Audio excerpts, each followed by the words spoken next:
Estoy pudiendo grabar, ahora sí. Muy buenas noches, mis amados hermanos, a los que están presentes y a los que se van a unir en la clase virtual cuando ya está grabada esta. Que el Señor los bendiga. Hoy comenzamos un desafío de un nuevo curso, Teología Reformada. Para muchos, un tema controversial, para otros, un tema fascinante, para otros, un tema que no sabemos mucho de él. Sin embargo, hoy tenemos que abordarla porque es parte de nuestra historia, parte de la razón de por qué existen las iglesias cristianas y Dios permita que podamos ser edificados. Quiero recordarle a cualquiera de los asistentes que por favor, si en algún momento considera hacer una pregunta porque no se entendió, porque difiere de la exposición, o porque tiene algún aporte, lo puede hacer con mucho gusto. Levanta su manito, yo le doy la oportunidad para poder hacerlo y continuamos. Aquí nos encontramos junto con el pastor Luis Eduardo Hernández. Pastor, ¿cómo se encuentra usted? Muy buenas noches. ¿Ya estamos listos? Buenas noches, pastor, bendiciones. Muy bien. Usted como coequipero, si tuviera la formalidad de comenzar en oración, le agradezco. Amén, pastor.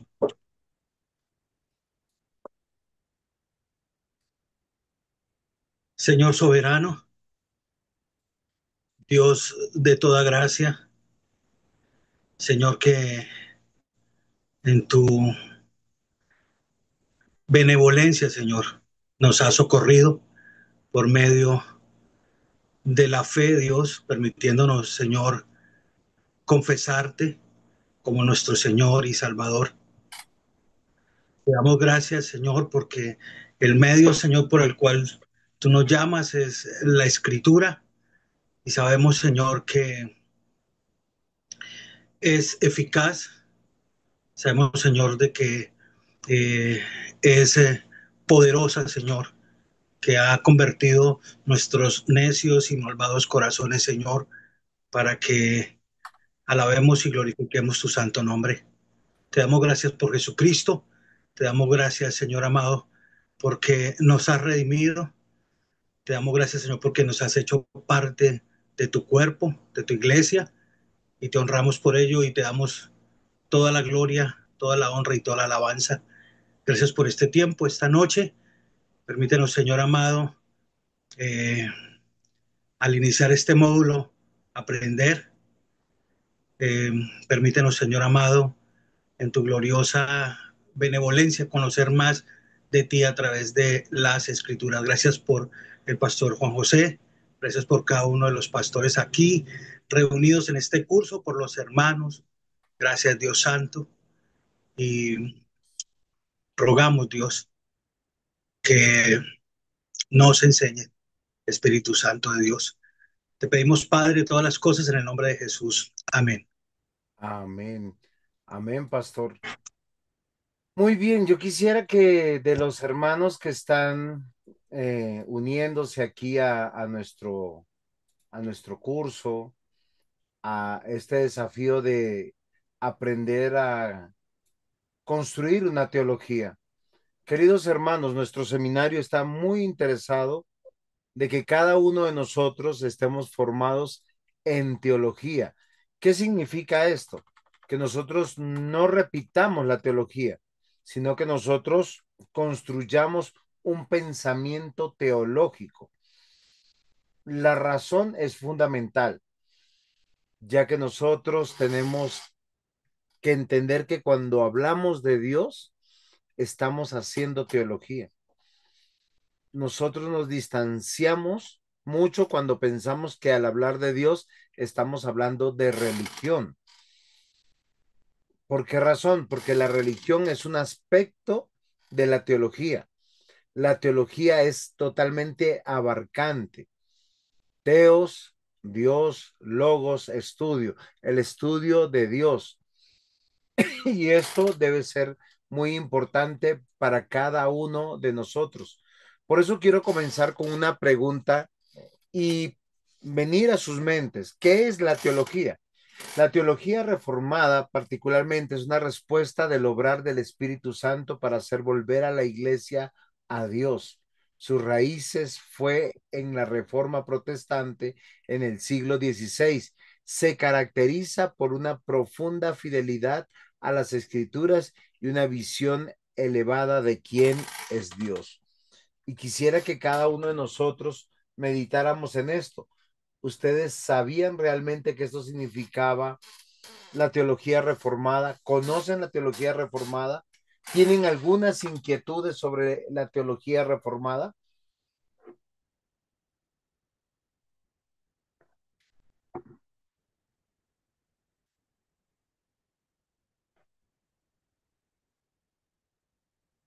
Pastor Luis Eduardo, ayúdenos, porque acá nuestros estudiantes hoy están bastante tímidos.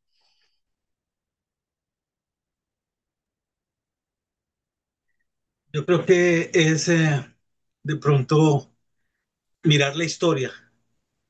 Cuando hablamos de reforma y del contexto es volver nuevamente a las escrituras, en el tiempo, bueno, siglo XVI, que es ese momento histórico en el cual después de que Dios en su providencia soberanamente en este tiempo, luego de ese periodo de oscurantismo, permitiera que a través de estos hombres nuevamente volver a ese estudio de las escrituras, retomar las escrituras y hacer de ellas lo que la misma confesión dice, ¿no? Nuestra norma de fe y de conducta. Entonces, reforma es historia, somos históricos, ¿sí? Es volver nuevamente a las escrituras y seguir en ellas, más que algo que se renueve o algo que dé la connotación como de cambio o de un término que muchas veces se desconoce, es prácticamente un momento histórico y como tal somos, como cristianos, somos históricos. Ok, pastor. Acá Andrés Alexis y Aquiles Alberto han levantado las manos. Quisiera darle la palabra a Andrés Alexis. Listo, pastor. Sí, pues tengo más que un aporte, tengo una duda. Cuando hablamos de teología reformada, estamos entendiendo que fue como decir el quiebre que hubo en los tiempos de la Iglesia Católica con Martín Lutero. Y mi pregunta sale de la siguiente forma. Si algunas congregaciones religiosas que conocemos hoy en día se les considera secta, incluyendo las más evidentes que sabemos que no seguiríamos, como la de los testigos de Jehová o cosas como esas, ¿en qué posición quedan ellos con respecto a este tema? Ok, bueno, hay que hacer una precisión a una presuposición que tú estás haciendo. Tú estás dando una presuposición de que la Iglesia Católica y la Iglesia Cristiana tienen ahí una de las dos estaba antes que la otra y que la reforma entra y queda la Iglesia Cristiana. Si nosotros hacemos esa presuposición, vamos a tener un mal partir. ¿Por qué razón?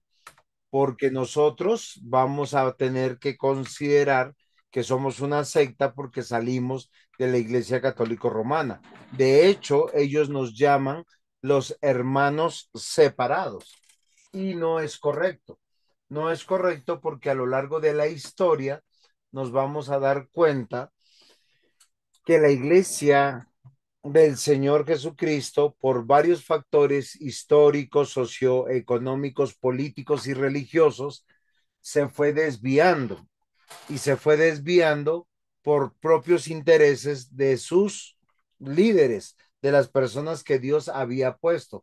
Es casi un repetir de lo que pasó en el Antiguo Testamento que narra Reyes y Crónicas, cuando se permiten que se permee el pueblo del paganismo y de la idolatría en diversas dimensiones. Entonces, a lo largo de esta clase, vamos a poder aclarar esa pregunta, mi querido Alexis. Hermano Aquiles.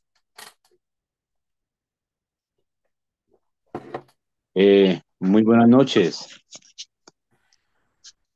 Perdón. ¿Sí me escuchaba, pastor? Sí, sí, con mucho gusto.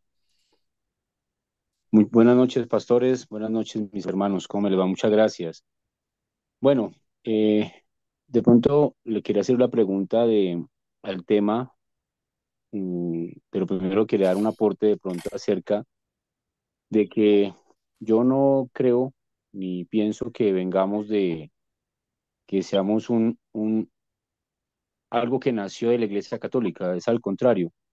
La palabra de Dios ha estado establecida siempre.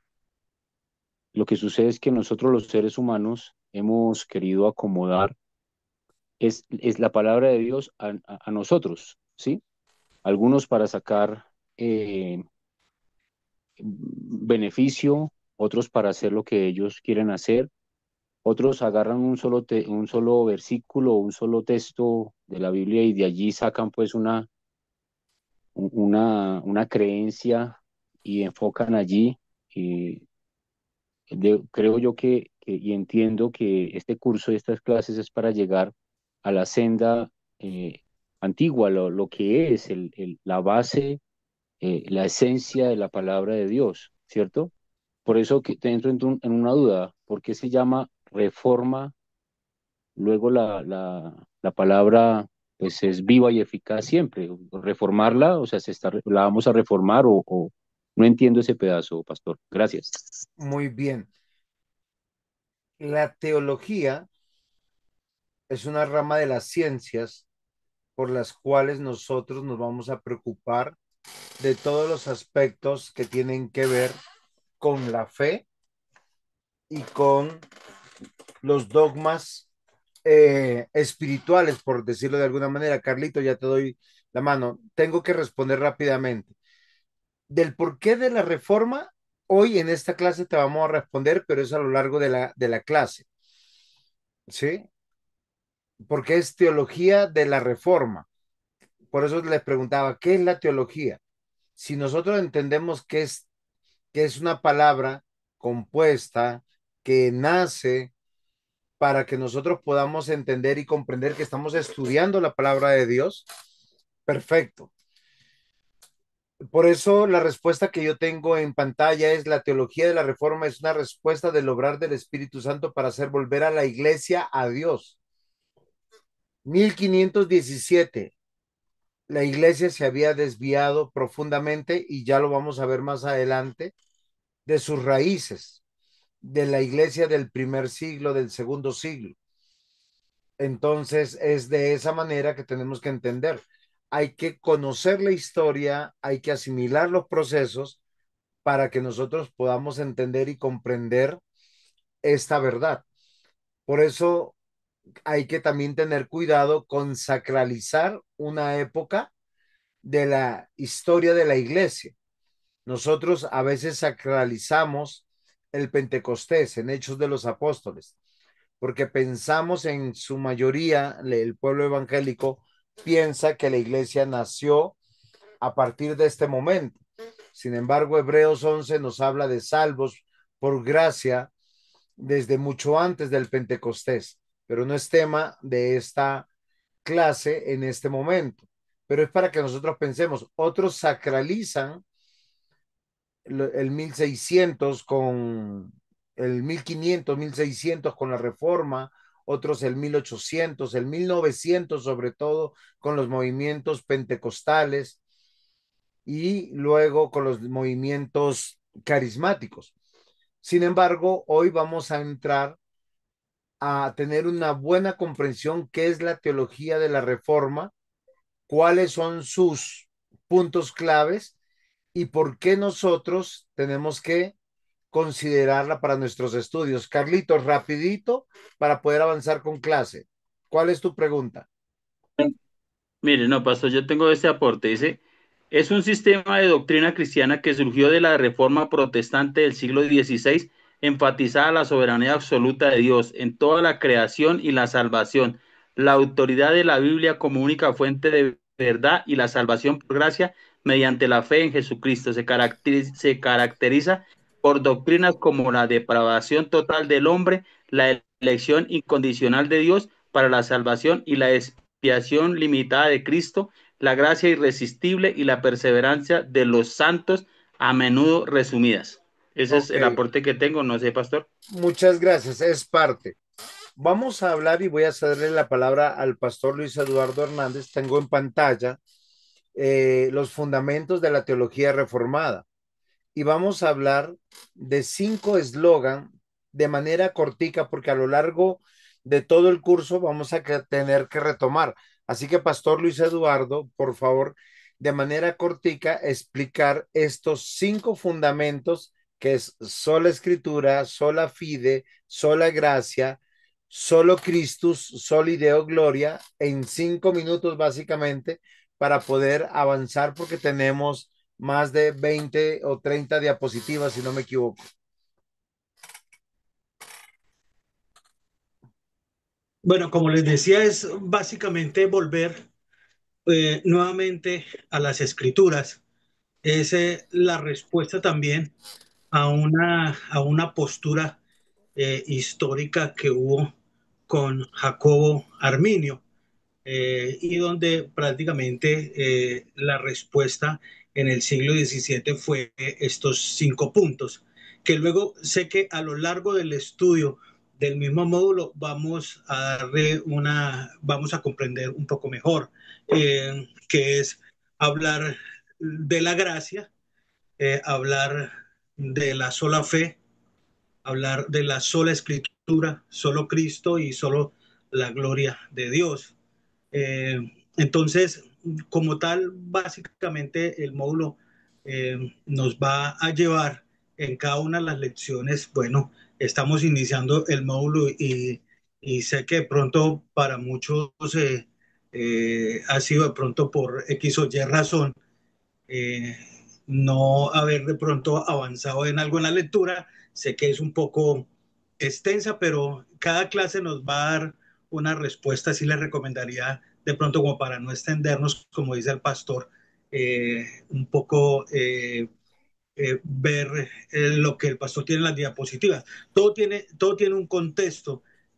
Luego vamos a ampliarlo un poco más porque también el módulo, si ustedes leyeron de pronto la primera parte, cita mucho del catecismo de la Iglesia Católica Romana y también es un contrarrestar a luego lo que hace la Iglesia de Roma con este catecismo y cómo trata de desvirtuar prácticamente o recuperar aquellos como fieles que se habían ido por causa de la reforma, por ese avivamiento, digámoslo así, que hubo en ese momento histórico. Muchos se fueron, desertaron de la iglesia de Roma y luego buscaron esa estrategia y nos vamos a dar cuenta que cita mucho el catecismo de la Iglesia Católica y como un ataque obviamente a la reforma para recuperar muchos de los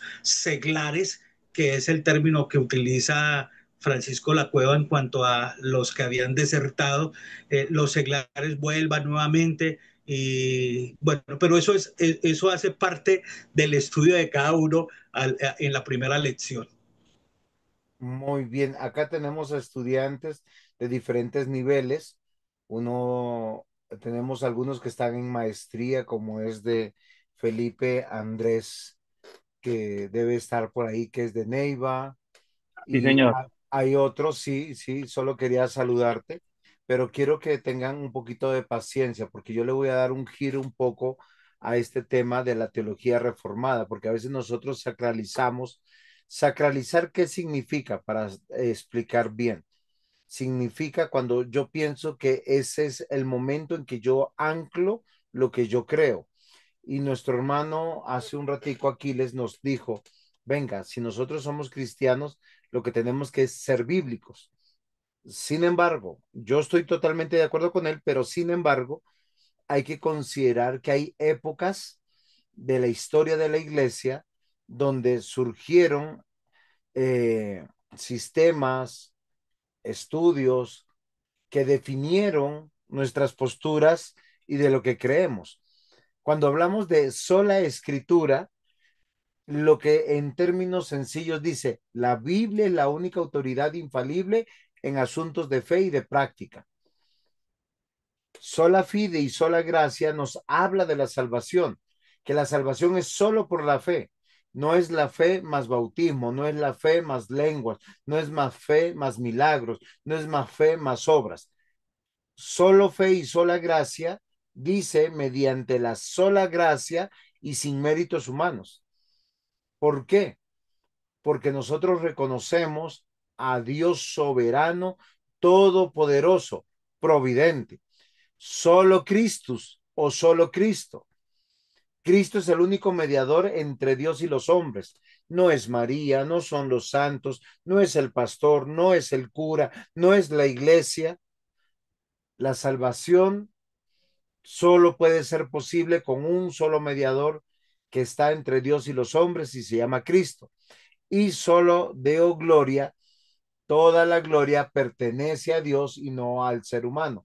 Estos fundamentos son para que nosotros podamos considerar si nuestra teología, o sea, si nuestro estudio de la Biblia, cuando nos acercamos a hacer un sermón, cuando nos acercamos a hacer un devocional, realmente es cristocéntrico, bibliocéntrico. Y es algo que yo quisiera que nosotros consideremos, porque mucho de lo que nosotros pensamos, a veces lo contradecimos con lo que decimos. Si Dios es soberano, solo escritura, solo fe, solo gracia, solo Cristo, solo dio gloria. Y es algo que nosotros tenemos que considerar. Doctrinas distintivas. Carlitos tocó las doctrinas distintivas. Recuerden algo muy importante. Hay que separar los fundamentos de las doctrinas distintivas. Ahora, es tan necesario los fundamentos como las doctrinas.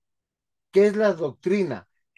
Una verdad que salvaguarda un tema específico dentro de las escrituras. Yo quiero que nosotros conozcamos. Estas son doctrinas cardinales. ¿Por qué razón? Porque si yo creo que Dios es soberano, todopoderoso, omnisciente, omnipresente, tiene que estar de acuerdo con lo que yo estoy entendiendo de doctrinas distintivas. La depravación total. El ser humano está completamente afectado por el pecado y no puede buscar a Dios por sí mismo. Segunda doctrina distintiva, la elección incondicional. Dios escoge libremente a quienes salvará, no basado en sus méritos humanos. No, o sea, no es que Dios tiene el conocimiento de que Juan José Dávila se va a arrepentir en el año tal, entonces a él yo lo elegí por eso. No, Dios escoge libremente a quien salva basado en su voluntad, no en méritos humanos. La expiación limitada. Cristo murió específicamente por todos y cada uno de los que están inscritos en el libro de la vida.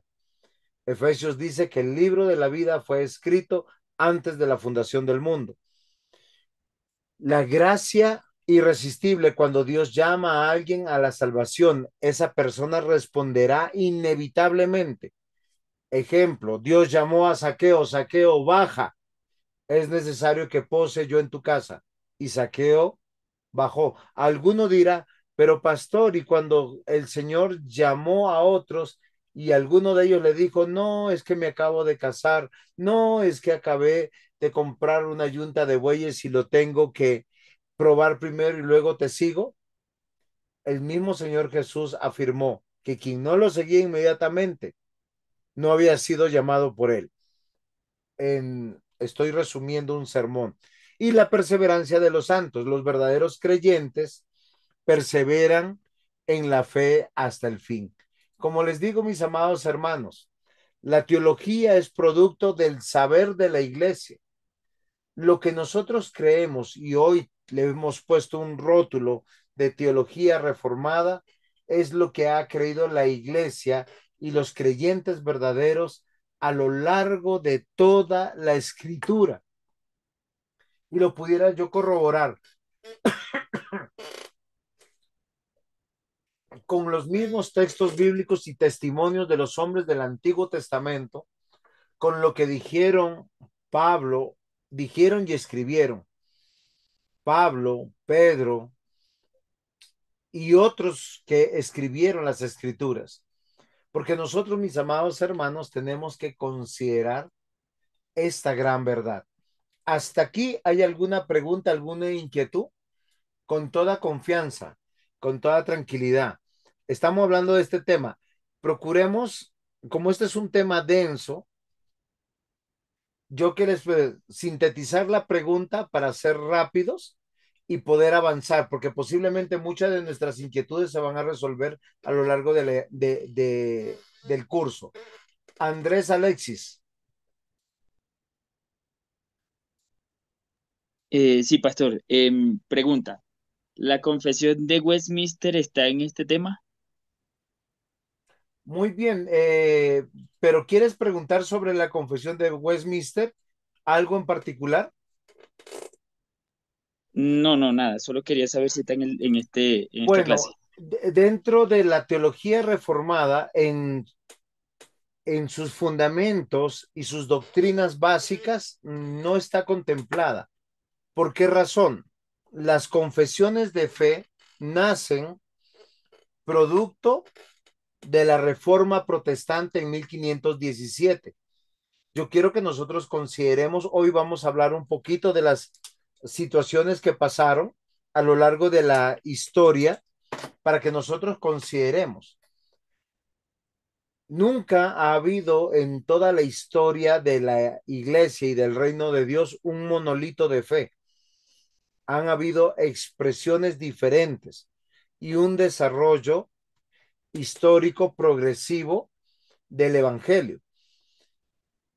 Para aquellos que están preocupados de las confesiones y los catecismos históricos, ellos nacieron producto de un celo de volver a la palabra de Dios y de que cada iglesia pueda confesar lo que cree referente a algunos temas en respuesta a un grupo de personas que se reunieron bajo un liderazgo que se llamó el Concilio de Trento.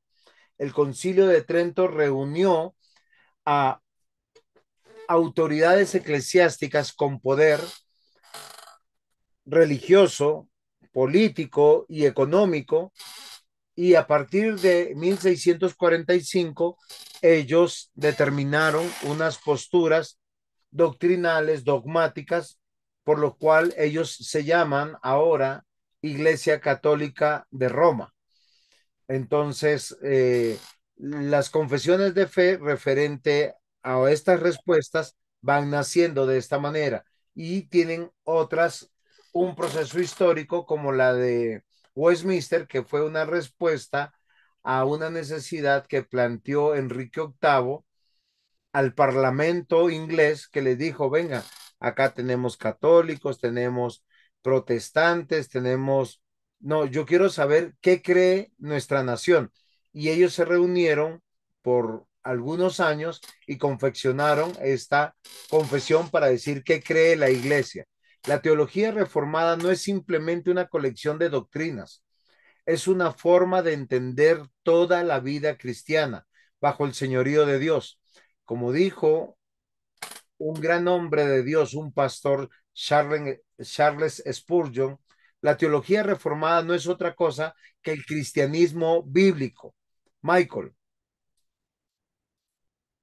Pastor, es que hay conceptos que pues tal vez son básicos, pero es que no entiendo, ¿sí? O sea, digamos, no entiendo doctrinas, ¿Qué conceptos no estás entendiendo? Posiblemente le está pasando a muchos de tus compañeros también lo mismo.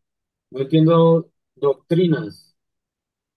O Muy sea, la bien. teología reformada no es simplemente una colección de doctrinas. ¿Qué es doctrina? Ok. Pastor Luis Eduardo, ayúdeme, no porque no sepa, sino porque para que usted participe y nos explique qué es doctrina. ¿Por qué razón? Porque nosotros a veces cuando hablamos de Biblia, decimos, es que yo quiero escuchar lo que dice la Biblia para yo obedecerla. Pero cuando hablamos de doctrina, a veces pensamos en bautistas, presbiterianos, pentecostales, discípulos de Cristo, alianzas, y terminamos diciendo que son doctrinas de hombres. Pero entonces necesitamos una explicación. Pastor Luis Eduardo. Bueno, las doctrinas bíblicas son un conjunto de enseñanzas, como decía el pastor, fundamentadas, extraídas de las escrituras. Por eso cuando hablamos de sola escritura, es prácticamente el fundamento de la iglesia.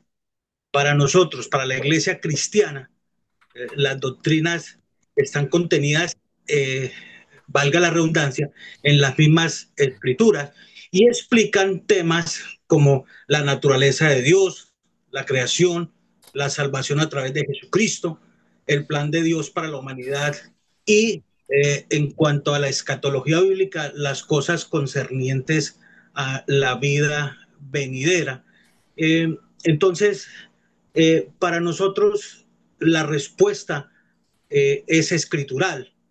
El pastor hablaba de la Iglesia Católica Romana y mientras para nosotros la base fundamental es la Biblia, para la Iglesia Católica Romana la base es el dogma. Para ellos la autoridad no es la palabra de Dios, son los resultados de concilios y es la autoridad de los hombres por encima de las mismas escrituras. Por eso, eh, cuando nosotros nos encontramos con algún tema escritural o con algo que concerniente a nuestra salvación, nosotros consultamos precisamente la Biblia. Cuando una duda la tiene un católico romano, él no va a la Biblia, sino que él va a su presbítero y le consulta lo que quiere decir esa duda o la duda que tenga. Él busca una respuesta no en la Biblia, sino una respuesta en el hombre. Entonces, en cuanto a doctrina, en cuanto a la salvación, en cuanto a la justificación, en cuanto a la salvación, en cuanto al pecado, en cuanto a todo lo que tenga que ver con que esos son como temas doctrinales que tenemos, los resolvemos escrituralmente. Ok, pastor, muchas gracias. Maikito, mira, doctrina significa instrucción. Abrimos la escritura y empezamos a leer, no sé, todos nosotros hemos leído el libro de Romanos. El libro de Romanos fue la clase pasada que tuvimos y habló de tres grandes verdades en todo el libro de Romanos: la justificación, la regeneración y ¿cuál fue el último tema? La santificación. ¿Qué quiere decir? Que a través de un libro nosotros tenemos una doctrina segura. Cuando hablamos de justificación, la Biblia nos instruye, ¿sí? Cuando nosotros entendemos que la verdadera doctrina procede de la escritura. ¿Cómo lo sabemos? Según de Timoteo 3:16, que dice, toda la escritura es inspirada por Dios y útil para enseñar, para redarguir, para corregir, para instruir en justicia. Pedagógicamente, no repetimos todo esto, sino hablamos de las doctrinas bíblicas. Y eso es lo que es doctrina. Cuando nosotros estamos diciendo aquí, como ustedes mismos se dan cuenta, la teología reformada. ¿Por qué reformada? Ya vamos a explicar un poquito eso para que nuestro hermano que hace un ratico, Aníbal, nos preguntó, darle una respuesta. No es simplemente una colección de doctrinas o de instrucciones. ¿Por qué razón? Si no es una forma de entender toda la vida cristiana bajo el señorío de Cristo. Nosotros los cristianos entendemos algo fundamental. Como dice Juan capítulo 1:1, en el principio creó Dios los cielos y la tierra. O sea, Él es el creador de todas las cosas. pero la Dice escritura Génesis también, 1:1, perdón. ¿perdón? Dice Así, Génesis sí, 1:1, perdón. Génesis 1:1. Eh, Juan 1:1, Andresito. En el principio era el verbo y el verbo era con Dios y el verbo era Dios. Este es el O- principio con Dios. ok, entonces Génesis 1:1 y Juan 1:1 emana una doctrina. Dios es creador y todo fue creado por Cristo. Y Juan 1:2 dice que todas las cosas fueron creadas por Él y para Él. Ahora, ¿qué es doctrina? Sencillo, una instrucción, pero no es una instrucción humana, es una instrucción de Dios. Si es claro, mis hermanos, es algo fundamental, pero no es una instrucción para hacer cultos ni para montar una religión, es una instrucción para una vida, porque Dios, desde Génesis hasta Apocalipsis, lo que reveló fue un reino. Cuando nosotros hablamos de la palabra iglesia, debemos ser honestos que no significa para nosotros lo mismo que significó para Pablo, para Pedro, para Juan. ¿Por qué razón? Porque cuando nosotros hablamos de iglesia, estamos hablando de culto y de expresiones religiosas. Cuando Pablo, Pedro, Juan y otros escritores como Santiago escriben, Judas escriben y nos hablan de iglesia, hablan de la asamblea de Dios, de la reunión de los santos, de la santa congregación. Ahora, fíjense que esas son instrucciones y esas instrucciones nos habla de una gran doctrina, es la doctrina eclesiológica. La doctrina eclesiológica nos instruye cómo es la reunión de los santos, cómo deben funcionar, qué tipo de autoridades hay. Ahí dice que hay pastores, ahí dice que hay diáconos o ancianos o obispos, pero también nos habla de ministerios como evangelistas, como maestros. Y eso es muy interesante. Ahora, yo que quiero que nosotros compartamos en este tiempo. Miren, a lo largo de estas clases vamos a hablar de cuatro grandes temas. El origen de la teología, los fundamentos de la teología. Por eso le dije, no profundicemos mucho en los argumentos, porque en la segunda clase vamos a hablar de los fundamentos, de las cinco solas. En la tercera clase vamos a hablar de las doctrinas distintivas, que tiene que ver con la depravación total y otros puntos en respuesta a otro teólogo que surgió en 1560, que es Jacobo Arminio. Él no nació exactamente con las posturas de Lutero, pero fue un contendor de un teólogo, sacerdote o pastor o cristiano de la época que se llamó Juan Calvino. Y luego la necesidad de reformar la iglesia. Cuando hablamos de reformar la iglesia, es que la instrucción de la palabra de Dios se pueda enseñar en la iglesia. Entonces, esta estructura nos va a acompañar en estas cuatro clases: el origen, la explicación del porqué de la teología de la reforma, los fundamentos, los pilares fundamentales bíblicos, teocéntricos, de una buena teología. Queridos hermanos, yo quiero que ustedes aprendan algo hoy. Todo aquel que habla de Dios está teologizando y está teologizando con sus argumentos o con doctrina o con la instrucción de la Biblia. Aquí no tenemos que hacer, o sea, si es de pronto, nosotros tenemos que, para poder aprender, hay que aprendernos a vaciar el vaso de nuestro corazón y empezar a analizar. Entonces, hoy nos corresponde el origen, la segunda clase, los fundamentos, que son pilares fundamentales bíblicos y teocéntricos. La tercera clase va a ser un desarrollo coherente, bíblico, sistemático de una comprensión de la condición humana y de quién es Dios. Si nosotros no tenemos claro quiénes somos y quién es Dios, podemos llegar al punto de los fariseos, de los saduceos, o peor, de los herodianos, libertinos, blasfemos. Los herodianos también creían en Dios. Es paradójico.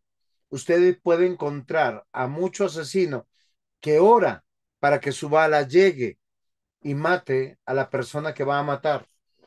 Usted encontrará a muchas personas que hacen el mal y dice, Señor, que no me coja la policía, porque tienen una doctrina equivocada, una instrucción equivocada, una teología equivocada.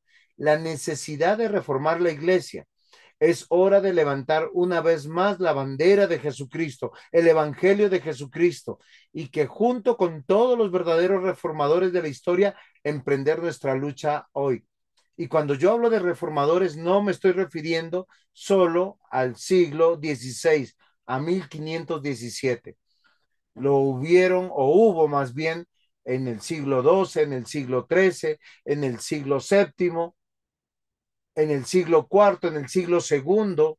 Claro que lo hubieron, porque la iglesia, por la condición de pecado que nosotros tenemos, casi siempre tenemos una tendencia a corromper todas las cosas. Yo he escuchado personas que dicen que son de Dios, usar la palabra de Dios para abusar de su cónyuge, para abusar de sus hijos, o para abandonarlos, o para abusar de una iglesia, o para extorsionarlos, porque tienen una teología equivocada. El origen de la teología nos va a ayudar a tener una explicación del por qué nosotros hablamos de teología reformada, porque nosotros debemos reconocer algo, mis amados hermanos. El mundo está avanzando, el tiempo está avanzando. Desde la era apostólica y la fundación de la iglesia como hoy la conocemos, porque debemos reconocer que el Antiguo Testamento o el Antiguo Pacto, con las señales pactuales del antiguo Pacto, pasaron de ser sombras a tener un cumplimiento. Y la iglesia entre el año 30 después de Cristo al año 100 empezó a tener una reforma. A ustedes no, yo sé que no les gusta esa palabra, pero ¿por qué decimos que es una reforma? Pasaron de un templo a las sinagogas y de las sinagogas a las iglesias en las casas. Hoy nosotros queremos grandes estructuras de concreto exclusivas para la iglesia, pero nunca posiblemente fue ni el plan de Dios, sino más bien una comprensión de nosotros. Pero a partir del año 30 hasta el año 100 empezaron a haber reformas. Empezamos a mirar cómo el pueblo de Dios sale de las sombras del Antiguo Testamento para llegar al cumplimiento del Nuevo Testamento. Ya no se circuncidan, se bautizan, ya no hacen Pascua, ahora hay la cena del Señor. Ya no hay sacerdotes ni levitas, hay pastores y maestros. En el 30 después de Cristo pasa algo extraordinario, el Pentecostés, el nacimiento de la iglesia con la venida del Espíritu Santo como hoy nosotros lo conocemos. Y miren, poco tiempo después, 20 años después, surge el concilio de Jerusalén. Se decide que los gentiles no deben seguir la ley mosaica para ser cristianos. ¿Sí sabían eso? Y eso también es una reforma. Recordemos que en el año 50 pasaba muchas cosas. Y no sé si aquí el pastor Luis Eduardo me puede ayudar un poquito, porque me estoy refiriendo a Hechos 15 particularmente, donde se reúne un concilio y hay que definir qué es un concilio, porque a veces nosotros no entendemos algunas palabras, las leemos, pero no las entendemos, porque hoy, lamentablemente, existen mucha iglesia independiente, muchos pastores sin dar cuentas a nadie, y no funciona la iglesia como debería funcionar, como nos enseñaron que funcionaba la iglesia en medio de los apóstoles. Pastor Luis Eduardo, ¿está por ahí? ¿Qué Aquí pasó estoy, en Hechos pastor. 15? ¿Qué pasó en Hechos 15? Para que haya una reforma. Se reúne los ancianos de la iglesia, sí, y toman decisiones que luego vienen a ser explicadas o leídas, tenidas en cuenta en todas las iglesias o en aquellos lugares donde se daba inicio a una iglesia. Perfecto, pastor, y eso es muy importante.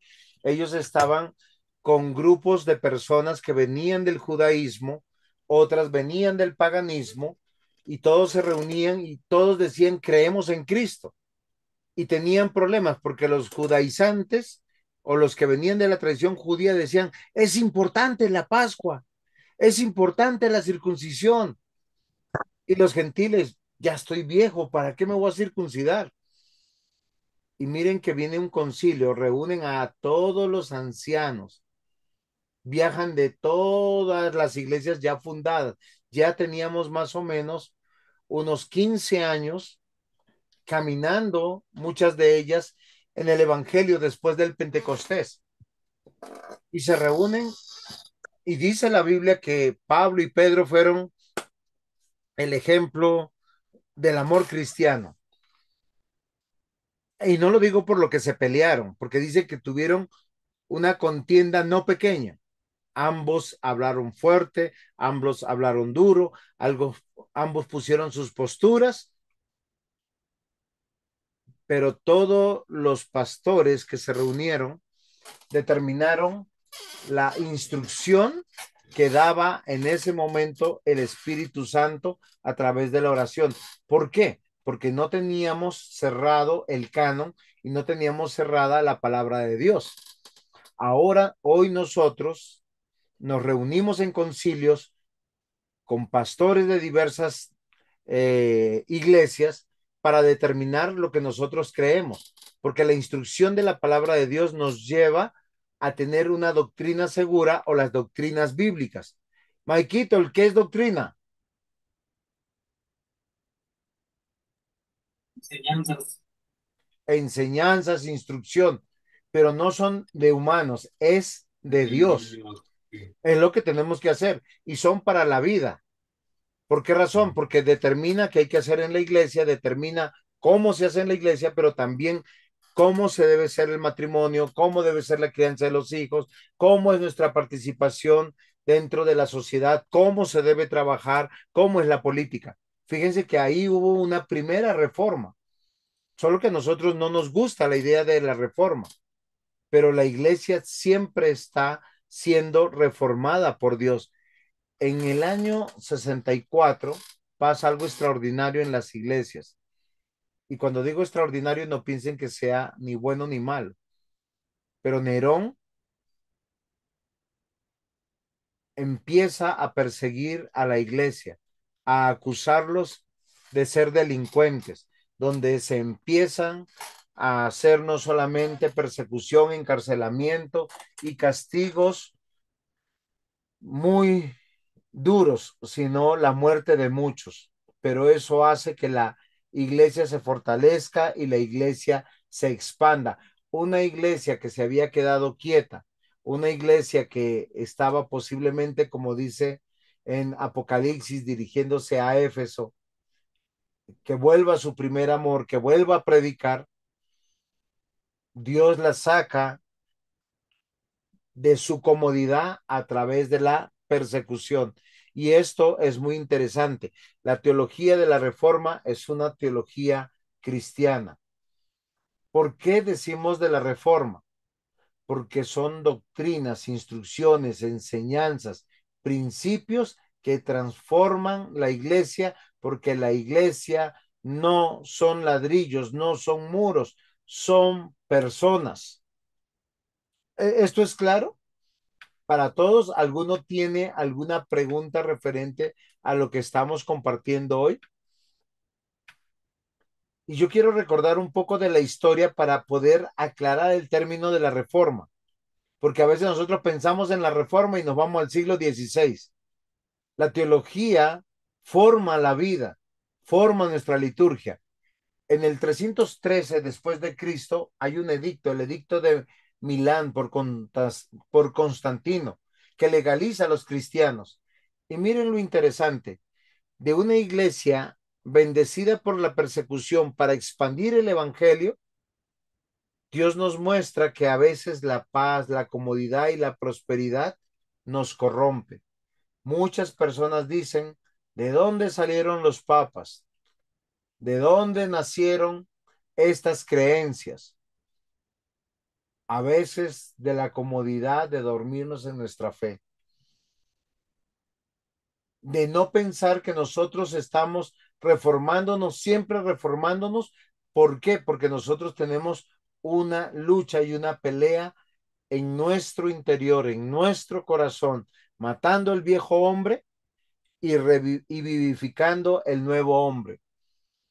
Constantino, que no es un emperador cristiano, no es un, un nacido de nuevo, él ve la oportunidad de unir el imperio a través de una fe. Y es algo que él usa.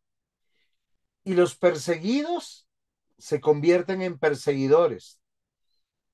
Y los desposeídos se empiezan a convertir en poseedores. Y eso es muy triste. Se fortalecen las iglesias pequeñas, las grandes, y empezamos a tener los problemas. Si ustedes pudieran analizar un poco la historia de estos años, porque del siglo primero al siglo cuarto tenemos lo que se llama la iglesia cristiana evangélica católica antigua. No es la iglesia católica romana. ¿Por qué se llama de esa manera? Yo mencioné 4 adjetivos. ¿Cuáles son? Iglesia es el sustantivo y mencioné unos adjetivos. Evangélica, porque creen en el evangelio. Cristiana, porque Cristo es el centro. Católica, ¿por qué es católica? porque es universal. Muy bien, porque es universal. No, no porque estaba en Roma.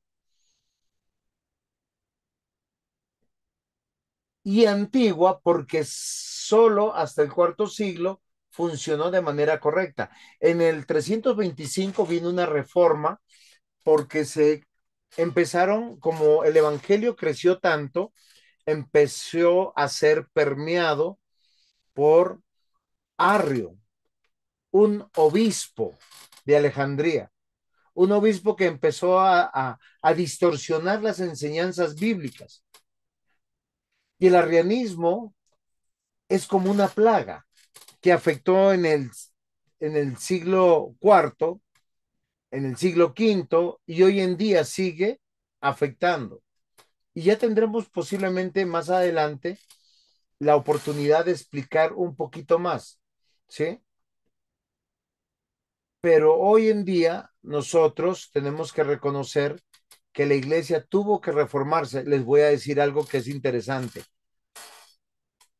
Arrio, que es un hombre muy terrible, un obispo con mucha influencia, llegó en un momento a permear todo el gobierno del emperador romano y hubo un momento en que el 70% de los cristianos eran arrianos. ¿Por qué? Porque al morir Constantino, él dejó unos hijos que nunca se pusieron de acuerdo y usaron la política y la religión para pervertir la iglesia. Por eso el concilio de Nicea determina quién es Cristo, determina doctrinas y enseñanzas fundamentales de donde sale el credo niceno. Cuando nosotros decimos, creo en Dios Padre Todopoderoso, Creador del cielo y de la tierra, creo en Jesucristo, su único Hijo, era una confesión de fe, pequeñita, pero es un credo. El credo de los apóstoles que después fue retroalimentado y el credo de Nicea lo va a desglosar y va a aclarar muchísimas más cosas. En el 380 el cristianismo se convierte en la religión oficial del imperio, como ya les decía, y nosotros vamos viendo cómo la iglesia se va reformando. ¿Preguntas hasta aquí? o aportes. No sé, Pastor Luis Eduardo, ¿cómo vamos? Referente a este pedacito.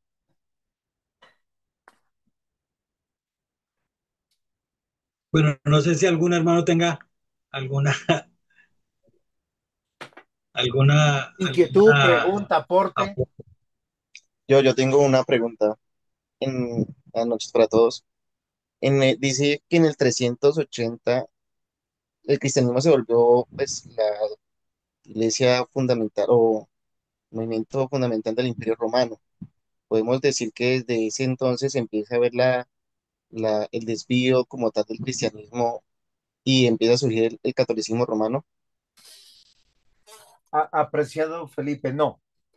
El catolicismo romano va a surgir, como les dije, hasta 1645 con apareció el hermano Juan David, que no lo había visto en cámara. Hasta 1645. ¿Por qué razón? Porque la iglesia cristiana, debido al poder económico, político, religioso, se va desviando los dogmas como de María, el de las imágenes, el de los santos, el del purgatorio, empiezan a permear. Miren, queridos hermanos, se los pongo de este tamaño. Acá hay varios pastores, hermanos de fe de muchos años que conocen muchos tipos de iglesia.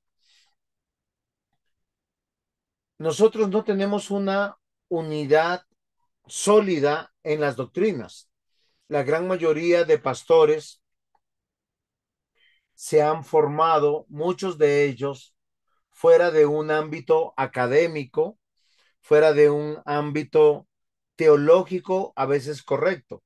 Y uno a veces aprende de uno, de otros, y uno va leyendo las escrituras y aprendió y escuchó. Hoy más que nunca, a veces vamos a dar un sermón y buscamos la cita bíblica, copiamos el sermón de alguien y no estudiamos las escrituras. Y posiblemente nos sale un gran sermón, pero no bíblico.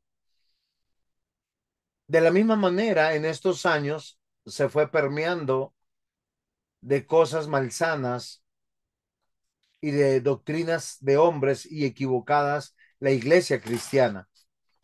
1554 después de Cristo, el gran cisma, la separación entre la iglesia occidente, ¿sí? Católica o la universal y la oriente, la ortodoxa.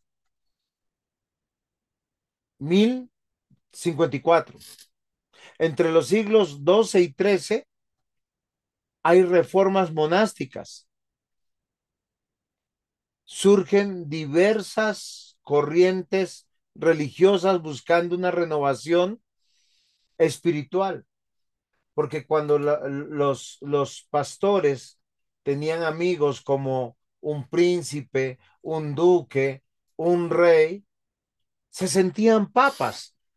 Hubo momentos en la historia de la iglesia que ya los pastores dejaron de llamarse pastores, empezaron a llamarse obispos. Luego ya no se llamaban obispos, se llamaron papas. Los pastores de Inglaterra, los pastores de Francia, los pastores de ciudades importantes, ellos empezaron a tener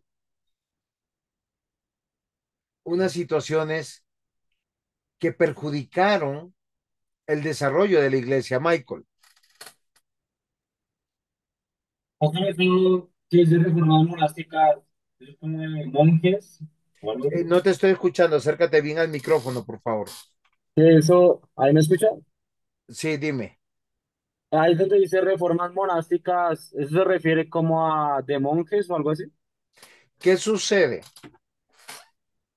Debemos reconocer que en las épocas del siglo XII al siglo XIII, la economía no era muy buena, el desarrollo de las ciudades comenzó, pero no había agua potable, no había electricidad.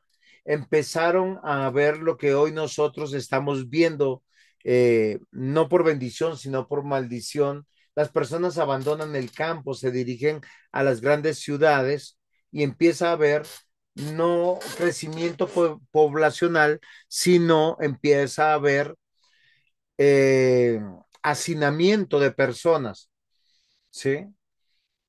Y cuando pasa eso, las personas muy, muy pobres, su única opción era llegar a las personas que tenían el dinero para sustentar a sus hijos varones, sobre todo, porque ya para el siglo XII y XIII la iglesia había determinado si alguien iba a ser religioso, pues tenía que pasar por la doctrina del celibato, que es una doctrina no bíblica, sino más bien una doctrina de hombres.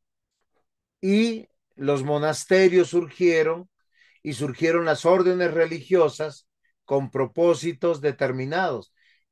Cuando los hombres se dedicaban ya sea para ser sacerdotes o curas o monjes, las mujeres empezaron a ver órdenes religiosas, pero casi la mayor parte de ellos no tenían un llamamiento de una vocación de predicar el evangelio, sino de sobrevivir.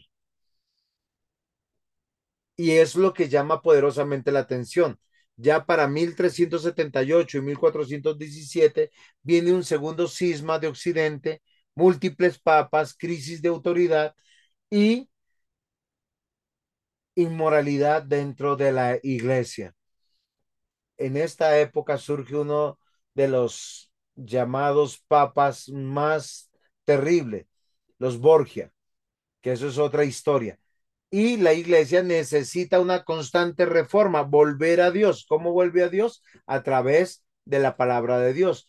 Por eso, mis amados hermanos, en 1517, un monje de estas órdenes, Martín Lutero, publica 95 tesis, la clava en la catedral de Wittenberg. Eso era muy usual cuando alguien protestaba, para que sea evidente. No existía la imprenta, no existían los periódicos, no existían las radios, ningún movimiento. Alguien quería ser escuchado, clavaba sus reclamos en la puerta de la catedral para que se enterara el mundo entero.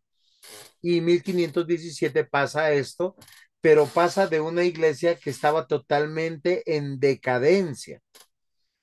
Clamaba una reforma. Ya en 1525 viene un extremo de la iglesia, que empieza es como un movimiento revolucionario de protesta, de denunciar los abusos, pero se sectarizan, que son llamados los anabaptistas, los cuales son perseguidos tanto por las facciones católico-romanas con poder eclesiológico, como las reformadas o las que son producto de la reforma. En 1534 surge la reforma inglesa con Enrique VIII, que rompe con Roma y le dice a su parlamento, el parlamento inglés en Westminster: dígame qué creemos.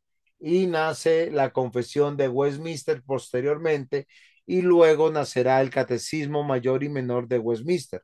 1545, 1563, miren todos estos años, el Concilio de Trento, y es una respuesta católico a la Reforma, y es el inicio de lo que se llamará la Contrarreforma y el nacimiento de una de las órdenes más cruentas, asesinas y crueles, que se llamó la Inquisición. Por si acaso, nunca usemos el término Santa Inquisición. No tuvo nada de santa, tuvo muchos motivos religiosos, económicos y políticos, sobre todo perseguir a los cristianos bíblicos. Es aquí que nosotros vemos que la teología reformada va tomando forma. Básicamente, cuando hablamos de teología reformada, estamos hablando de dos aspectos de la teología que nosotros necesitamos identificar. Y no nace solamente en 1517 con Martín Lutero y luego con Juan Calvino y con otros reformadores. Ya teníamos escritos desde la patrística, siglo segundo, siglo tercero, cuarto, séptimo con cuarto con Agustín de Hipona, y siglo séptimo con otros representantes de esta época. ¿Qué nosotros tenemos que entender? La teología, recuerden, teo, Dios, logos, estudio, necesita un fundamento para poder llegar a a un buen discernimiento, un buen entendimiento. Y parte de la teología bíblica y de la teología sistemática, identificar pasajes bíblicos claves para que respalden lo que estamos diciendo que son verdad, que no se contradigan y que no contradiga el carácter de Dios. Y esto es fundamental, queridos hermanos. Nosotros tenemos que considerar esto, explorar la coherencia interna, cómo se conecta con el testimonio general de toda la escritura, relacionar con todas las doctrinas sistemáticas de la teología de Dios, la salvación, antropología, amarteología, todo lo que tiene que ver con sistemas de doctrina, que eso lo vamos a entender. Es aquí donde, para entender que si nosotros tenemos una teología correcta o bíblica, miren lo interesante. ¿Qué es la teología bíblica? La teología bíblica es una disciplina profundamente enriquecedora que busca entender el mensaje de Dios tal como Él lo revela progresivamente en las Escrituras. Debemos reconocer que de Génesis a Deuteronomio hay un progreso, no solamente en el tiempo, sino en la revelación. Y de Deuteronomio, pasando por los libros históricos, por los libros sapienciales, por los libros proféticos, cada día más. Aumentamos el tiempo, pero aumenta la revelación. La diferencia con la teología sistemática es que organiza las doctrinas por temas.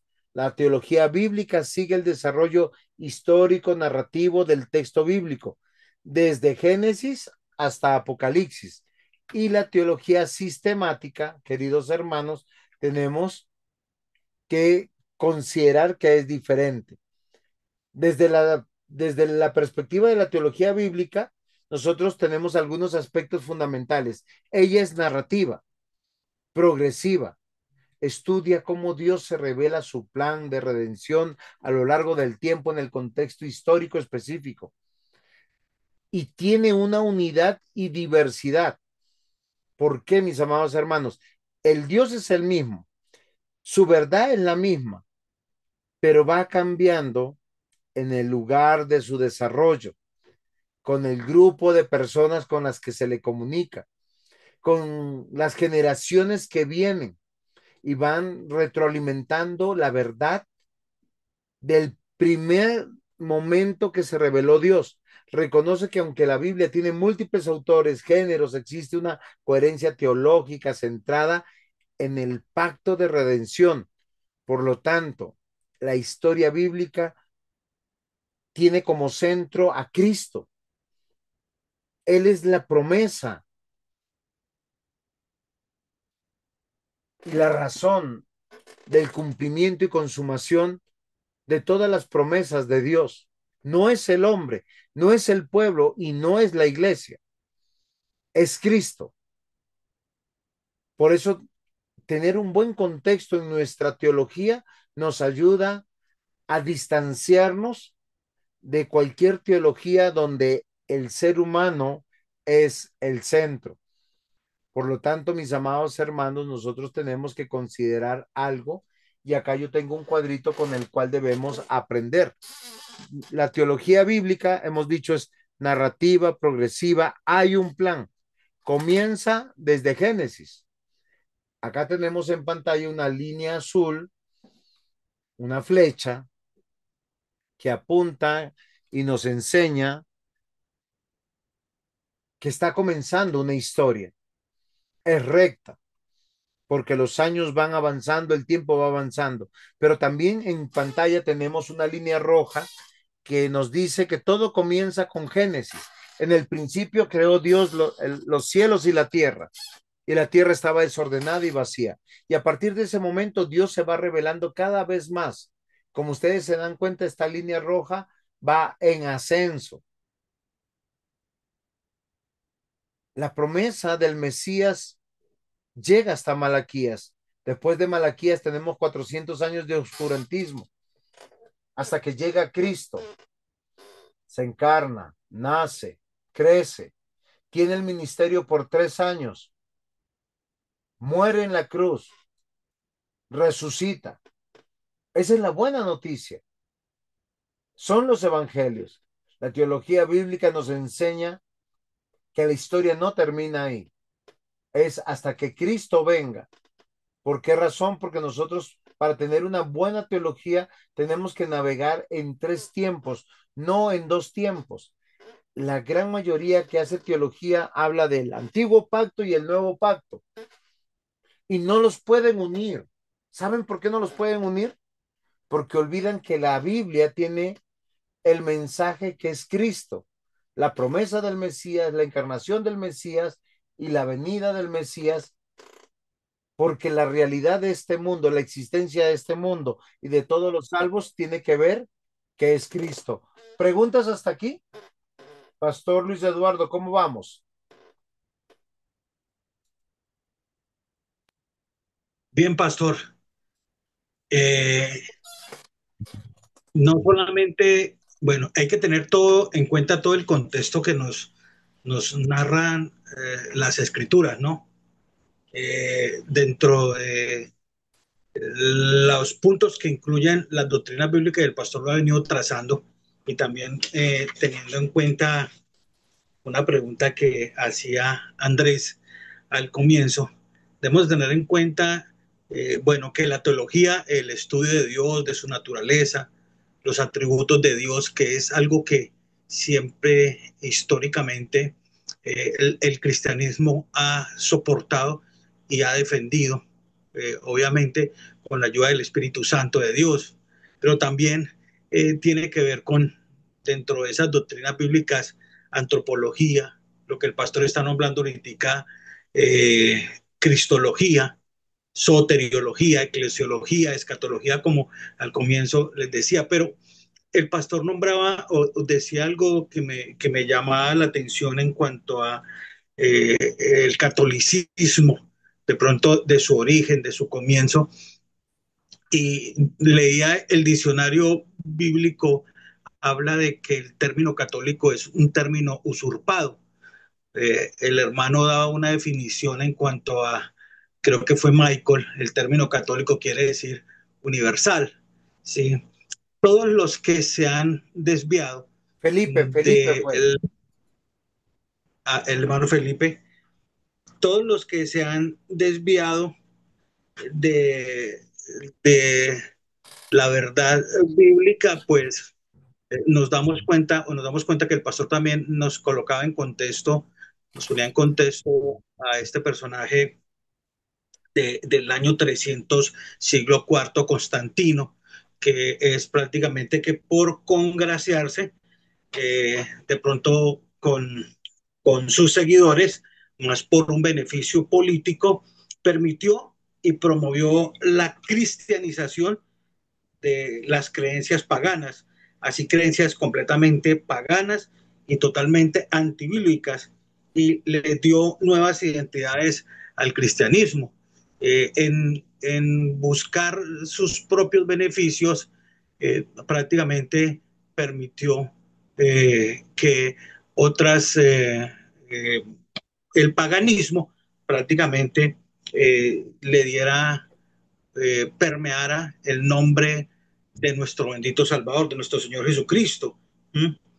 Eh, pero como tal, el pastor también planteaba, y perdone que tome parte de lo que ha dicho, bueno, también estoy aprendiendo, tomaba lo que dice Hechos 15 o el término de reforma todo el tiempo, como creo que es un continuo eh, avivamiento, que si bien es un término que ha sido también permeado o mal enfocado de pronto, o enfocado en momentos específicos de la historia, a eventos y a personajes que se han atribuido prácticamente su propia gloria y no la gloria de Dios, ¿sí? Pero es un término el cual si lo utilizamos en el contexto de la pureza, ese avivamiento siempre ha estado, o ese término lo podemos asimilar como un avivamiento, la reforma, y que ha sido continuo dentro del cristianismo. Es decir, que son todos aquellos que por la gracia de Dios en este peregrinaje buscan siempre en las escrituras su norma de fe y conducta, como decía, bueno, voy a la pregunta de Andrés, que si la confesión de fe de Westminster está incluida en este tema. Y yo creo que cada uno de los, bueno, leía los 33 artículos de la confesión, pues si bien son posteriores al mismo evento o el inicio de la reforma, lo que recoge son unos puntos que luego nos llevan prácticamente o nos facilitan el estudio de temas que son prácticamente trascendentales para la iglesia, para nosotros los cristianos. Y digo, nos facilitan porque recordemos que si bien en la historia del cristianismo Dios ha usado a hombres y esta época del siglo XVI no es la excepción, se habla de Calvino como uno de los hombres claves en esta historia y que Dios soberanamente usa como aquel hombre que sistematiza la teología, es decir, la pone en un plano que podemos nosotros hacer lo que estamos haciendo o aprender o asimilarla de una manera fácil o es comprensible para nosotros en en este momento de la historia. Luego, obviamente, de ese planteamiento, ¿sí? Entonces, nos lleva precisamente a, a esa, como el pastor lo exponía en ese primer punto, a esa narrativa progresiva, es decir, que hay un plan y sistematizar eh, lo que algunos hablan, sistematizar, ordenar lo que son las doctrinas, nos llevan a nosotros a que de una manera más fácil las podamos comprender. Entonces, esto, más que un término contemporáneo, moderno, alejado del cristianismo, que más bien nosotros del contexto donde venimos, de las iglesias, de donde venimos, donde hemos sido formados, si bien nunca escuchamos el término y luego que lo empezamos a ver en nuestros estudios o a medida que vayamos a estudiar o empezamos a estudiar la historia, nos encontramos con el término y obviamente el término chocaba con nuestra percepción de lo que es el cristianismo porque lo desconocíamos o nunca nos fue enseñado. Pero luego de que empezamos a avanzar de pronto en el estudio de una manera más juiciosa, de una manera más escudriñando más las bases históricas, nos damos cuenta, como dice el pastor, que siempre la iglesia siempre ha estado en ese proceso, en ese avivamiento. De hecho, en el libro de Esdras nos habla de una reforma o de reformas de Nehemías en el capítulo 13 y que no se da sin la escritura, es decir, que no es algo que se inicia o algo que se lleva a hacer algo nuevo, digo, humanamente, como un proyecto luego que se va a llevar a esto, sino que esa reforma surge a un pueblo que está en un exilio, pero dice que es en el momento en que se lee la ley de Moisés, es decir, se revisa la historia y oyéndolo el pueblo y fue hallado escrito, bueno, lo que viene a decir luego ese capítulo de Nehemías, que no se da sin una revisión de las escrituras, sin volver nuevamente a las escrituras. Por eso, más que porque yo creo que muchas veces satanizamos, de pronto desconociendo, satanizamos el término, ¿sí? Y yo creo que es lo contrario, vivimos constantemente cuando leemos la Biblia, estudiamos la Biblia, lo que estamos haciendo de pronto y con un módulo tan que yo sé que a medida que lo vayan escudriñando minuciosamente, leyendo en ese paso a paso, se van a dar cuenta de todo lo que de pronto en su momento dejamos de lado o desconocimos, o más bien damos gracias a Dios por ponernos en un contexto e interesarnos por aquellas cosas que siempre estuvieron descuidadas. Ok, Entonces, pastor. gracias, pastor. Es que acá está Andresito, no, Felipe Andrés, con una pregunta. Gracias, pastor. Y pues más que preguntas, pues como un aporte. Mercedes estaba hablando ahorita de reformado, siempre reformado, y se me vino a mi mente de que ese principio, pues, como venimos hablando o venías hablando, es un principio bíblico, el desarrollo de la teología bíblica, y Pablo lo maneja de una manera muy, muy especial en Romanos capítulo 12, versículo 1 y 2, cuando expone y le dice a los hermanos, así que hermanos míos, os ruego por la misericordia de Dios que presentéis vuestro cuerpo en sacrificio vivo, santo y agradable, que es vuestro culto racional. No os conforméis a este siglo, sino transformados por medio de la renovación de vuestro entendimiento, para que comprobéis cuál sea la buena voluntad de Dios, agradable y perfecta. Lo interesante es que algo que tú decías, y es muy cierto, si vemos la decadencia del cristianismo, como lo venías mostrando a través de la historia, se basa prácticamente en el descuido de las escrituras y pues, se empieza a tomar como medidas o acciones de beneficio personal, político, económico, etcétera. Y pues nos puede pasar a todos nosotros. En ese sentido, Pablo lo que nos insta, y no solamente Pablo, sino a través de toda la historia bíblica, como lo mostraba también el hermano Luis, Pastor Luis, es que todo el tiempo nosotros volvamos a ese principio, el principio bíblico. Entonces me parece interesante cómo lo estás tomando en la relación de la teología, tanto bíblica como sistemática, porque es una verdad que nos debe durar toda la vida. Ok, ¿En qué sentido? En el sentido de volver al principio de la escritura para que no nos conformemos a este siglo. para allá vamos, Andresito. Por eso hablé de la teología bíblica como una historia progresiva. ¿Sí? Es lineal en un sentido, pero progresiva. Cuando nosotros vemos Primera de Reyes, Segunda de Reyes, Primera de Crónicas y Segunda de Crónicas, nos vemos que siempre que el pueblo se aleja de la voluntad de Dios, de la palabra de Dios, Dios los llama a reformarse. Y esas reformas que hay es sacar los ídolos aún del templo de Dios, donde los habían construido, porque la teología bíblica nos permite entender que nosotros siempre tenemos esa condición de dejarnos permear de las cosas de este mundo, del paganismo de este mundo.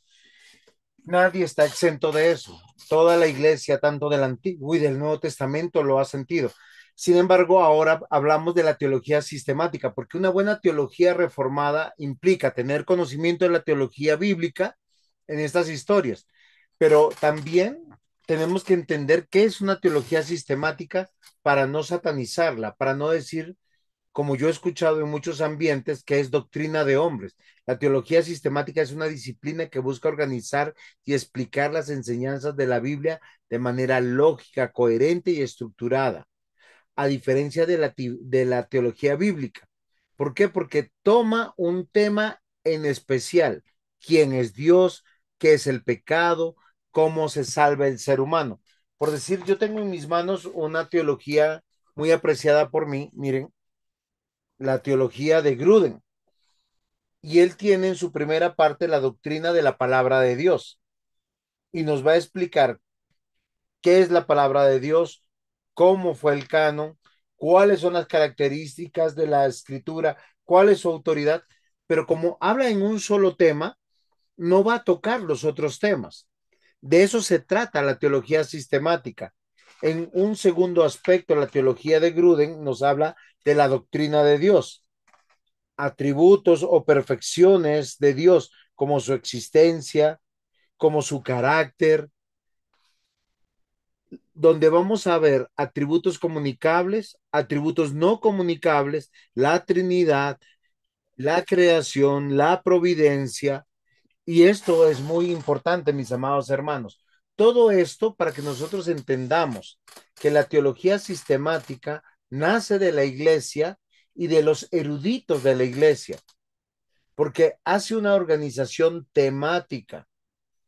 O sea, un tema y usted navega en ese tema desde Génesis a Apocalipsis, reúne todo lo que la Biblia dice sobre un tema en específico, como la gracia, la Trinidad, la escatología, lo que presenta de forma ordenada, porque a veces nosotros satanizamos las cosas. Hace una síntesis doctrinal, doctrina, una instrucción, integra textos distintos de diferentes libros de la Biblia para formar una visión coherente, racional sobre cada doctrina, lo que lleva a renovar nuestra mente de manera lógica. Es una herramienta filosófica, hermenéutica para construir argumentos sólidos, comprensibles. Y eso es fundamental. La aplicación práctica, más no abstracta. Queridos hermanos, un gran problema de las personas es que tienen la teología y la dejan en el cielo. Cantan, Dios es santo, santo, santo. Dios es soberano, todopoderoso. Oramos para que Dios nos sane de un cáncer, para que nos saque de enfermedades terminales. Y no obedecemos en cosas sencillas como no mentir. Y no obedecemos en cosas muy sencillas como no tener amigos. Que, miren, ¿qué días leía Segunda de Crónicas, capítulo 18, 19, no me acuerdo? Y decía que Dios estaba muy enojado con un rey y le manda un reclamo con un profeta y le dice, ¿por qué amas a los que yo aborrezco? ¿Por qué tú le haces el bien y le ayudas a los que aborrezco, a los que no creen en mí? Creemos en Dios soberano, todopoderoso, creador del cielo y de la tierra. Sin embargo, no somos coherentes en nuestras acciones, porque muchos de nosotros nos hemos distanciado de una teología sistemática. Acá en pantalla ustedes tienen una lista de las áreas doctrinales, por lo menos, que les puedo tipificar como teología sistemática. Teología propia, habla de la naturaleza, atributos y la obra de Dios. Cristología, todo lo que la Biblia dice sobre la persona y obra de Cristo. Neumatología, toda la doctrina o toda la instrucción de lo referente al Espíritu Santo y su ministerio. Antropología teológica. Recuerden que la antropología puede ser aplicada a otras ciencias también. Todo lo que tiene que ver con el ser humano, la creación y su caída. La soteriología, la salvación, la gracia, la fe, la redención, la eclesiología, la razón de por qué tenemos iglesia, por qué tenemos oficiales en la iglesia, por qué hacemos culto, qué, cuáles son las razones que tenemos de tener una reunión cada domingo y una membresía. Naturaleza, misión, hay orden.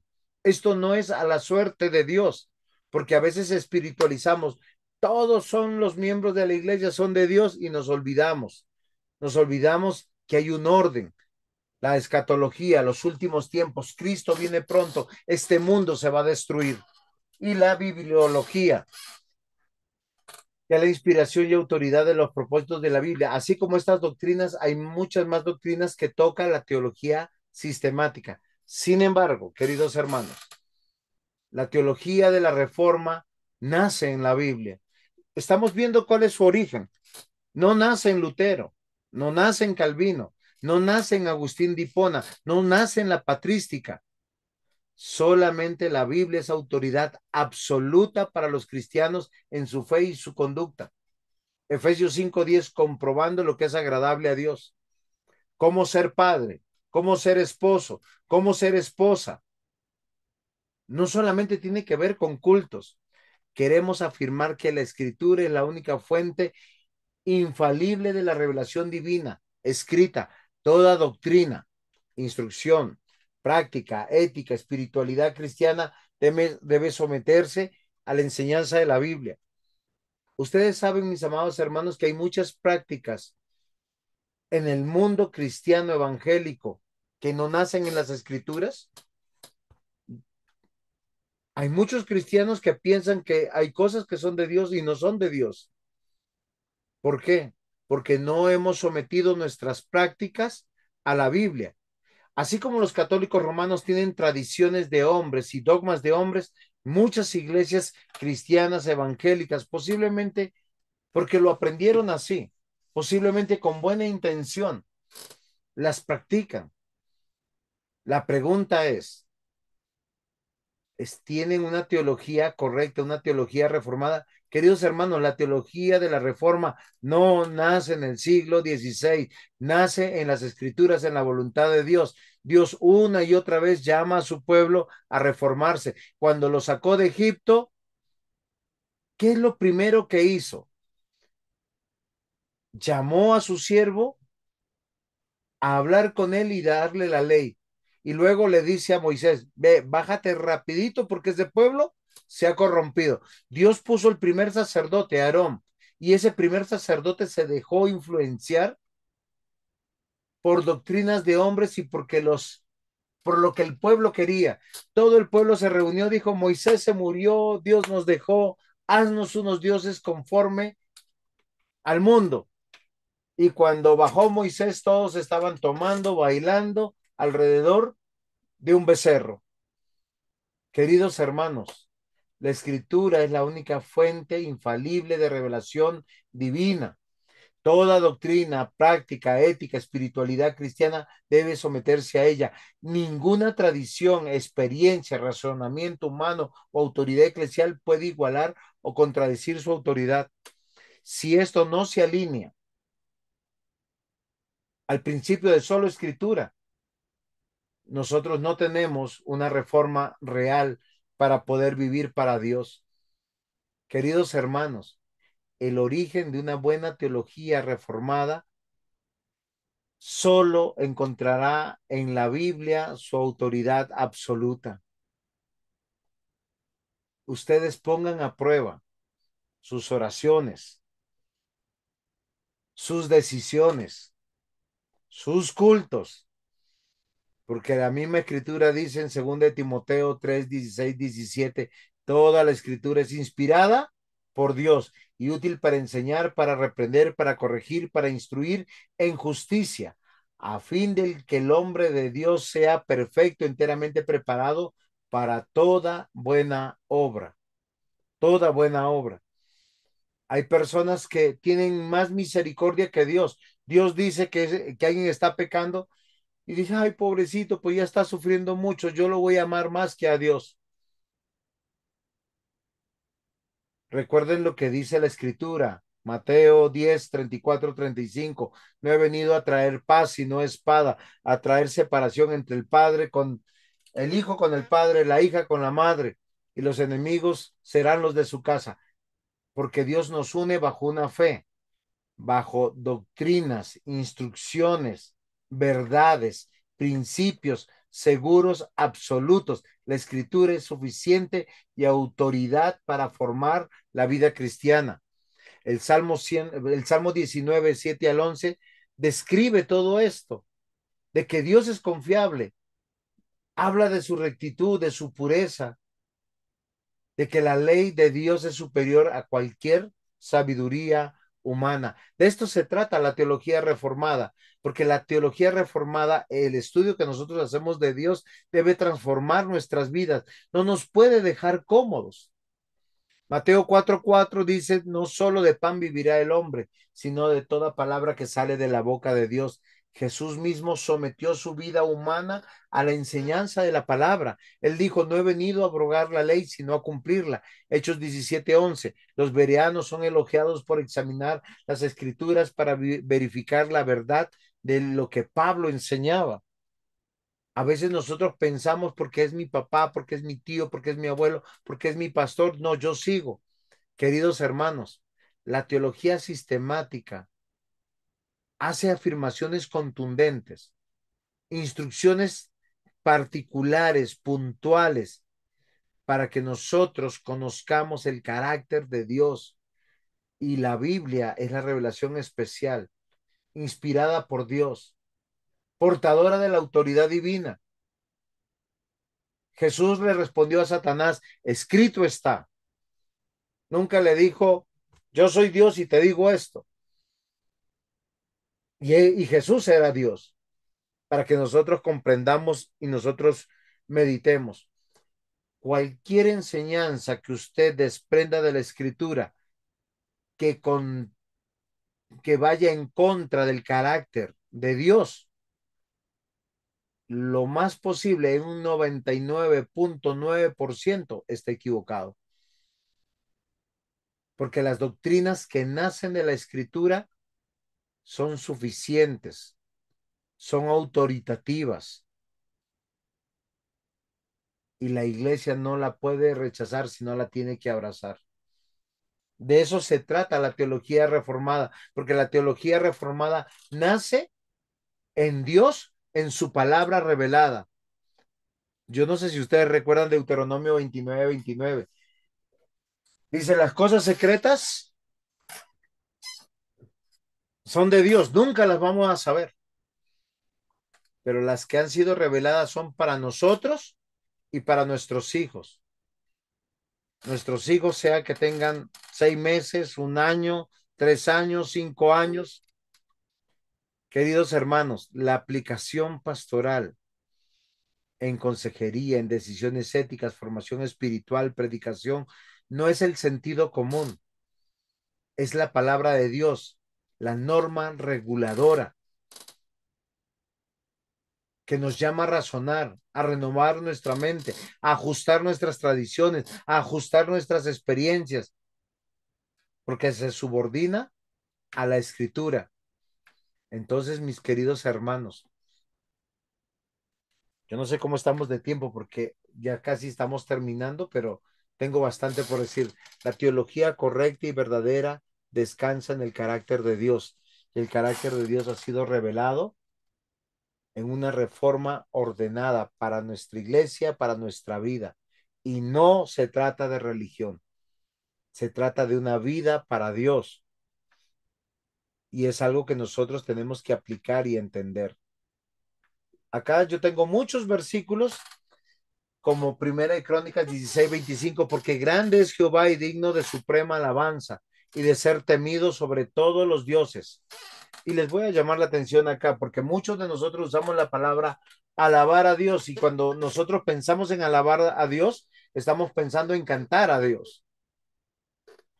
Todo el Antiguo Testamento cuando habla de alabar a Dios es de obedecer lo que Dios te mandó a hacer en esta vida. No, que yo quiero vivir para la gloria de Dios, entonces pienso que si soy el cantante de la iglesia o el predicador de la iglesia, no, vive lo que tú crees, vive lo que tú conoces. Nuestro Dios es digno de suprema alabanza. Cambie la palabra alabanza por obediencia. Ahora, no estoy diciendo que no cantemos. La Biblia nos ordena y nos pide cantar.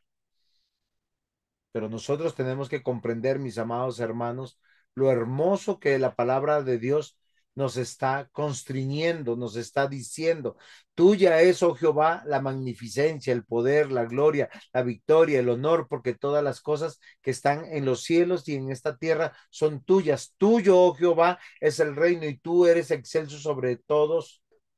¿Ustedes lo creen? Amén.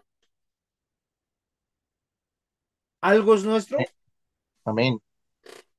Ok. Y si Dios Amén. decide hoy quitarte el trabajo, ¿es amén? Y si hoy decide Dios quitarte la salud, ¿es amén?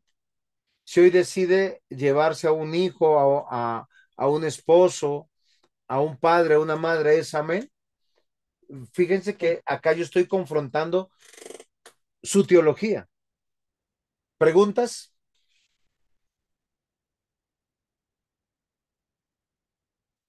La verdadera teología tiene que transformar, renovar nuestra mente, no solamente desde un punto de vista litúrgico, queridos hermanos, sino desde un punto de vista coherente. Romanos 8:28, como dice, que todas las cosas nos ayudan a bien. Miren lo que dice Nehemías 1:5. Y dije, te ruego, oh Jehová, Dios de los cielos, fuerte, grande y temible, que guarda el pacto y la misericordia a los que aman y guardan sus mandamientos. ¿Cuál es la coherencia de que me vaya bien en la vida? ¿Y qué significa que me vaya bien? Es que yo no me aparte de sus caminos. Queridos hermanos, hay cosas que nunca se nos van a dar porque nuestro corazón a veces es débil a algunas cosas. Recordemos que la teología, una buena teología correcta, exalta el carácter de Dios y nos disipula en lo que Jesús nos dijo que nos iban a disipular hasta el día que muramos. Jesús solo dijo una sola cosa referente que tenemos que aprender de él. Él dijo, aprended de mí que soy manso y humilde de corazón y hallaréis descanso para vuestras almas. Quitaremos las oraciones de quejabanza y nos disfrutaremos en a decirle, Señor, gracias. Gracias por lo que me das, gracias por lo que no me das. Gracias por lo que me has quitado. El santo Job que dijo, Dios dio, Dios quitó. A Dios sea la gloria. Amados hermanos, no sé si ustedes tienen algunas preguntas. Yo tengo acá muchos versículos que nos hablan del carácter de Dios y que nuestra teología está centrada en Él. Y lo que conocemos de Él está en su palabra. Entonces, yo quiero dejarles a ver si tienen algún tipo de pregunta o de aporte.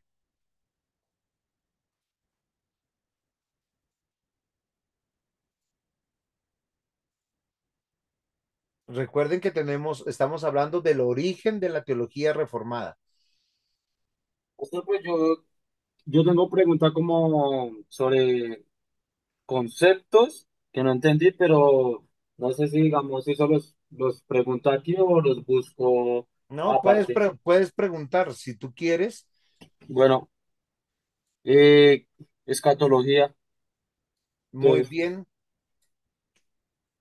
Recuerden que hay algunas palabras que son necesarias entenderlas, porque resumen algo de la teología. Cuando hablamos de escatología, estamos hablando de los últimos tiempos. La Biblia dice que hay últimos tiempos, los tiempos finales, cómo son, cómo serán, y cualquier comprensión de los últimos tiempos tienen que dar la gloria a Dios. El ser humano no es el centro. O cuando hablamos de soteriología, la palabra soteriología se refiere a la doctrina de la salvación, todo lo referente a la salvación. Hay otra palabra rara, amarteología, es la doctrina del pecado. ¿Qué es el pecado? ¿Por el qué el pecado? Porque a veces nosotros pensamos que el pecado es una persona. No, el pecado son acciones que cometen las personas o que cometen seres que pueden violentar la voluntad de Dios. Eso es pecado. La transgresión de la ley de Dios. Quien tenga la capacidad de obedecerla puede transgredirla y quien la transgrede, quien la violenta, está pecando. Neumatología, la doctrina del Espíritu Santo. Y así, Maikito. Todo eso tiene que ver con eso. Dogma.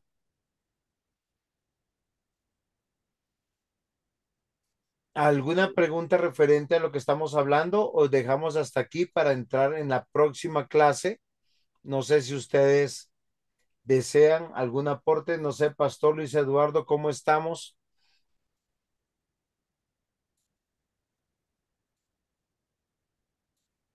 Pues Yo sé que pastor, el ya, tema fue ya es denso. un... ¿cómo? Sí. No, y cuando se aborda estos temas queda uno sin aliento, pero luego empieza, empieza, empieza pues ese, digo, desafío por eh, comprender, por avanzar más en ese conocimiento de aquellas cosas que prácticamente estaban como veladas dentro de, digámoslo así, dentro del cristianismo para nosotros, ¿no? O como congregaciones o como iglesias. ¿Mm? Pero a medida que vayamos avanzando, vamos a comprender que no es algo nuevo, sino que, como decía el pastor, es algo que siempre ha estado ahí, porque es escritural, es bíblico. Tres fundamentos para encontrar que nuestra teología es correcta. Está basado sobre la inspiración divina de la escritura. O sea, toda la escritura es palabra de Dios. Toda la escritura es palabra de Dios, no contiene, es. Porque si decimos que contiene, algunas cosas no son. Todas son palabra de Dios. Segundo, las escrituras son suficientes para la fe y para la vida. Abarca todo lo que nosotros necesitamos y no necesita ser complementada por otras fuentes. No necesitamos el libro del Mormón, no necesitamos otros que estén interpretando la palabra de Dios. La tercera tiene que ver con un punto muy importante, la supremacía de la palabra de Dios. Si mi concepto está siendo cuestionado por la escritura, yo tengo que corregir, no tengo que defenderlo. Si el texto es evidente, porque él me está estableciendo un modelo, me está dando una instrucción, está por encima de cualquier autoridad humana y debe someterse a la palabra de Dios.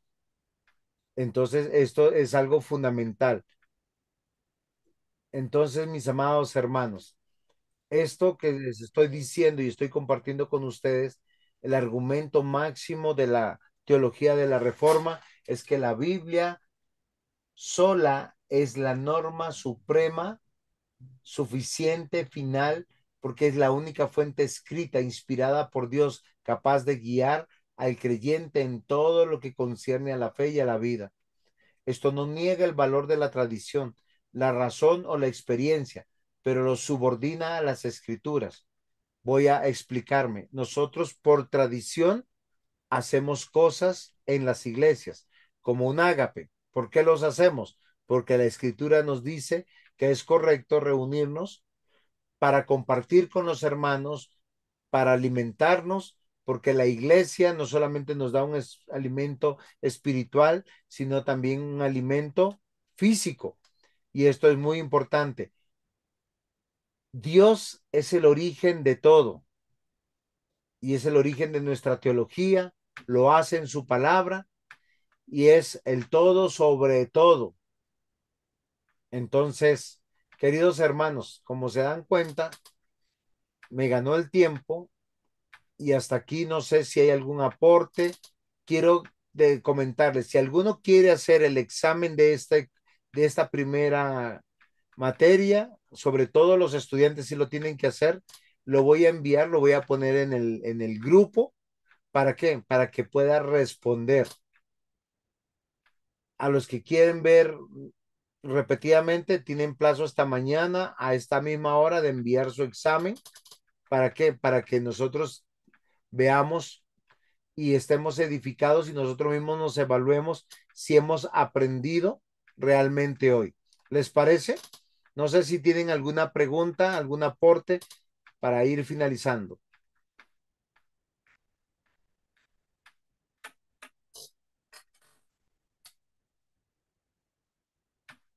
Esta era la que estaba buscando, esta diapositiva. Como Dios es el todo, Él es. O sea, ¿qué quiere decir? Dios es suficiente.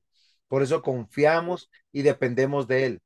Si Él lo dice, hay que obedecerlo, porque nuestro Dios lo explica en su palabra. Queridos hermanos, muy bien. Yo creo que vamos a terminar en oración porque no hay más preguntas.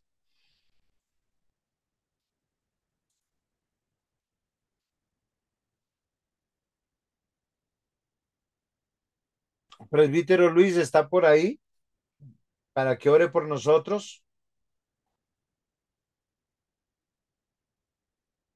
Aló, sí, pastor.